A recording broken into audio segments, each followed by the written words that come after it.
मैं थोड़ी कहानी मैंने बाबा की सुनाई। अब बाबा की कहानी की ओर प्रस्तुत करता हूँ।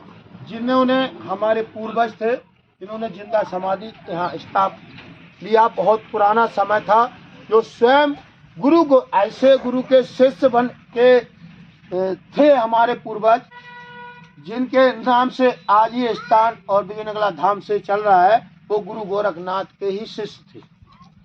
और ऐसे जो गोरखनाथ थे वो शिव के अवतारी थे, वो शिव ही थे, क्योंकि माता काली ने उस समय भेंट पूजा लिया करती थी। भेंट पूजा माफी है, उन्होंने अपने बच्चों, अपने चेलों को भी भेंट नहीं दी, अपने चेलों की भी भेंट नहीं दी।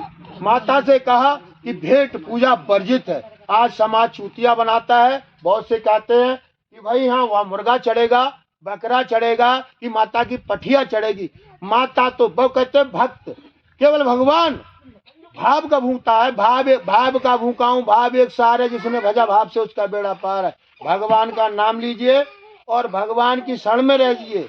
और अब कहते हैं कलयुग वैसे है था कलयुग, 1000 वर्ष को सतयुग की लहर आ गई। और जैसे दीपावली पहले मनाते थे राम के, अब कल्कि महाराज की 22 जनवरी को हर साल प्रत्येक घर में मनाना चाहिए।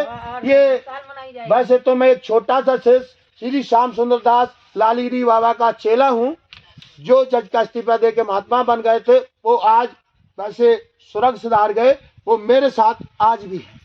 उनका स्थान जो है मेरे गुरु का, इस समय उन्होंने जहाँ समाधि है उनकी, चंदपुर जोगियान गांव है, वहां पर है। खैर मैं उन्हीं का शिष्य हूँ, उन्हीं का आशीर्वाद है और इनकी बाबा की, मेरे पूर्वजों की कृपा है।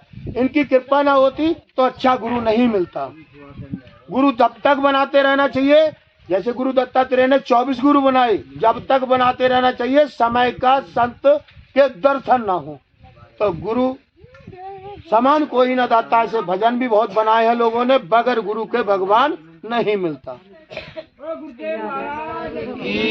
वो केरल वाले बाबा की, वो श्री संत मायादेव बाबा की, वो सिद्ध बाबा गोरखनाथ की, बोलो गोरख तिलवारी माता की, बोलो हर हर। 22 जून को प्राण प्रतिष्ठा होने के पश्चात काली मूर्ति ही क्यों रखी गई? रामचंद्र जी की, वही कल्कि महाराज है, उनका सम्मान करें सारा कुछ।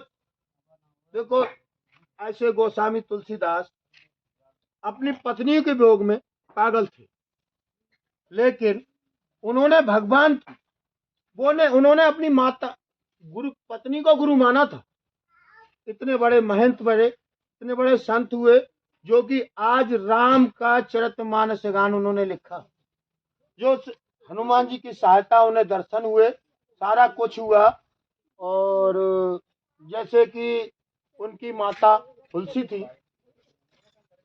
तो ज्ञान प्राप्त होने के पश्चात जब मुगलीय शासन था, बहुत समय मुगलीय शासन था, उस समय सनातन का अंत होने जा रहा था। उन्होंने सनातन की बड़ाई की।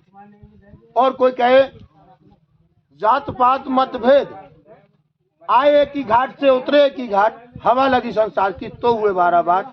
गोस्वामी तुलसीदास उस समय बहुत से ब्राह्मणों ने भी उनका निरादर किया, लेकिन जिसके साथ राम हो उसका कोई निरादर।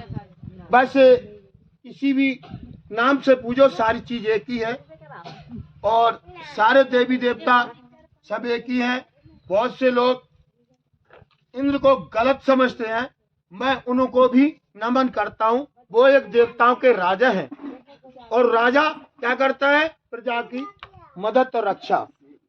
फिर भी मेरा कहना है, भगवान के साथ साथ इंद्र देवता की भी पूजा करनी आरंभ कर दो, घर में सुख और शांति मिलेगी। बाबा की तो कर ही रहे हो आप लोग, यहाँ आ रहे हो, उनकी भी कर दो। वैसे तो भजन में भी कहा है, जिसने सूरज चांद बनाया उस ईश्वर के गुण गाना चाहिए, ना कि सामाजिक। वैसे राम 4 प्रकार के, एक है सब राम के ही रूप। एक राम जगत से न्यारा, एक राम दशरथ का बेटा, एक राम घट घट में बैठा, एक राम ने जगत पसारा, एक राम जगत से न्यारा। अब ये बताओ आप किस राम की पूजा करेंगे?